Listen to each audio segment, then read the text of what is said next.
This show at Museu Tàpies is the first larger presentation of the work of this artist in a museum context. He died in 2003. He was born in 1952.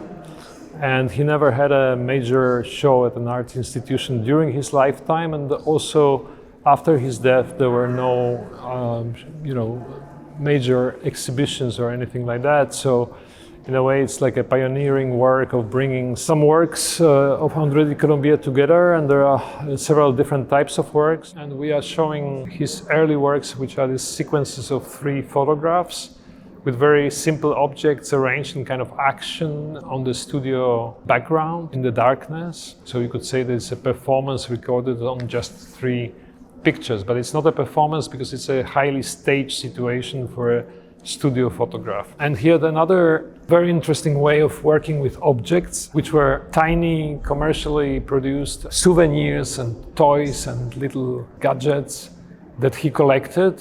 So these are usually things that are bought by tourists or to have as a decoration in the house or whatsoever. And he would collect a number of such objects, make a selection, put it in a plastic bag, and then he would take this plastic bag with him and go to a cafe in Paris. And he would invite usually one person, and he would make an arrangement of objects on the table of a cafe, which was like a chiffre. He would show to one person only. And then he would collect the objects again, put them back into the plastic bag and disappear, and no documentation taken. So it's quite a radical, performative practice with objects.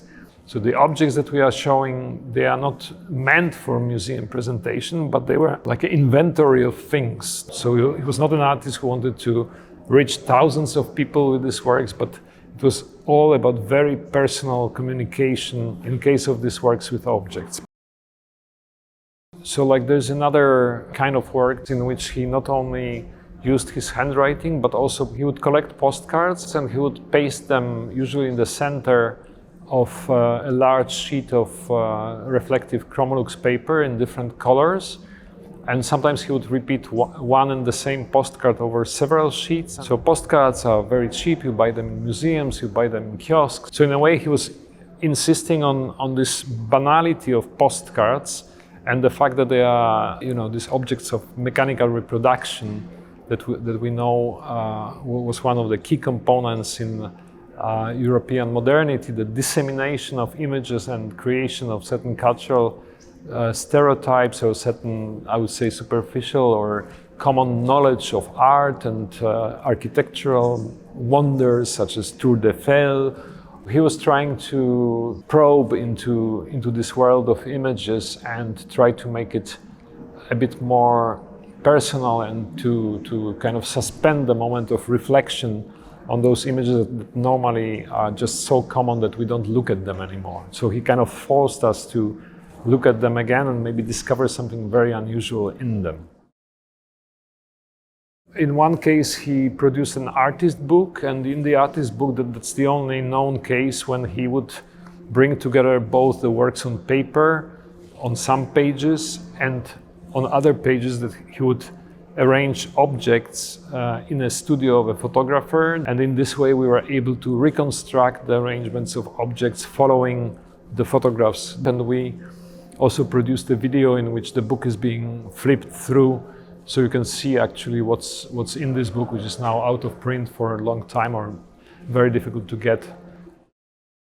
Phonique, the one behind me, they are made with this favorite technique of the Colombier, which was basically handwriting on large sheets of paper or cardboard of a kind. And Chromolux was a paper used in the publishing industry, and that's maybe an interesting aspect because the space of Museu Tàpies is also a former publishing and printing house.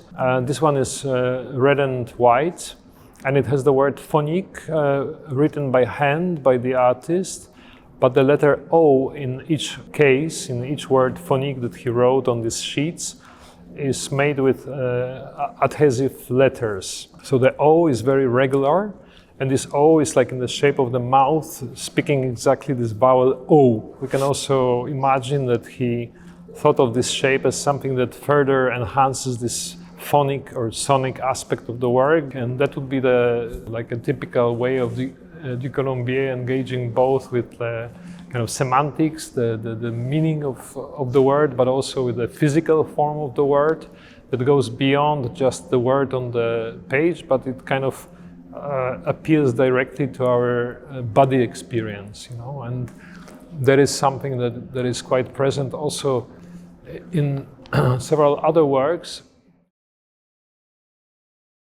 This exhibition is titled André Colombier, a Lyrical Point of View, and the Lyrical Point of View is the title of a very short text that du Colombier published in a small catalog in the 80s, and it's one of the 3 texts that could be attributed to him. We don't really know if he wrote this text completely or if they were edited by somebody else. It's a poetic text in which he's basically declaring something like a personal position, which could be called the lyrical point of view, that I think would be opposed to the way of looking at things mostly from utilitarian perspective, to see the world as a kind of poetic combination or constellation of objects, words, persons, meanings that go with all those, and to create a kind of larger picture.